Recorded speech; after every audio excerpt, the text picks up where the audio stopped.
All right, ladies and gentlemen, jumping back in to finish explaining in the next minute or two how to construct body paragraph 1 of the revolution essay. So we already went over inserting our evidence, we went over providing context for that evidence, explaining the evidence, building your claim in order to preview the different arguments that you come up with in the paragraph.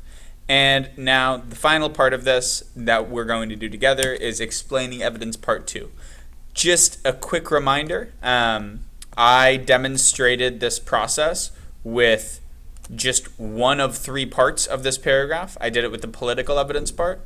Looking down, you also have the same selecting evidence, context, explaining evidence, and explaining evidence part 2 for societal oppression. And then you have the same process for economic oppression down here. So making sure that you are repeating this process not just with political oppression when you do it on your own, but also going through with societal and economic oppression. So in this evidence, we were talking about the Syrians who were being politically oppressed. They had fled the Assad regime, and coming back, they're now being denied participation in the government. So in explaining evidence part 2, we want to accurately explain how the selected evidence supports our claims, and if possible, acknowledge some weaknesses or gaps in the evidence.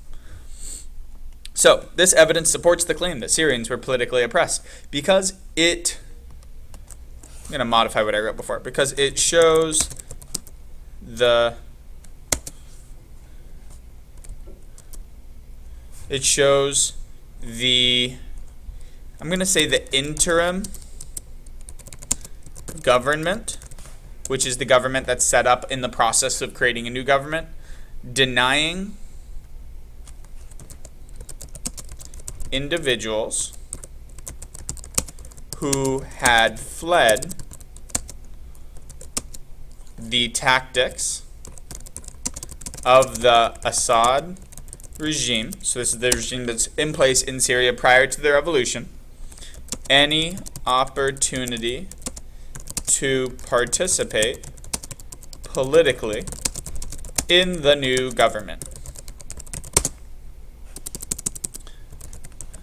So now we want to make sure that people understand how our claim is being proven here. So we're saying it supports the claim that they're politically oppressed because it shows the interim government denying individuals who had fled the tactics of the Assad regime any opportunity to participate politically in the new government. And then we probably want to go on to really make our point. These individuals who had fled were often, and remember, you can have some of your own opinions here. These individuals who had fled were often the most vocal opponents of the Assad regime. So to deny them an opportunity to participate in this government constitutes a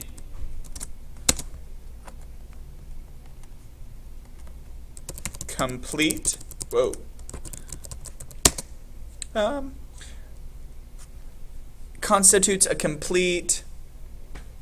what I'm trying to say here is that any government created without them would be a sham. It's false. It's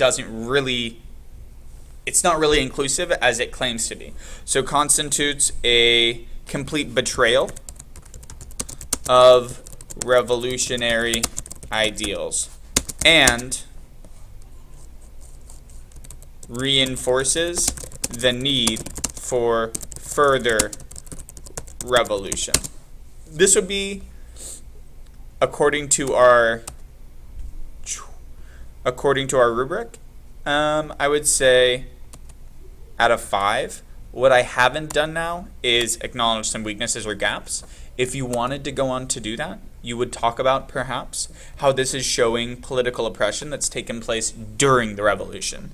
But you could point out that we're not really talking about here political oppression taking place prior to the revolution. So to make this part of my essay stronger, I would perhaps add another piece of evidence.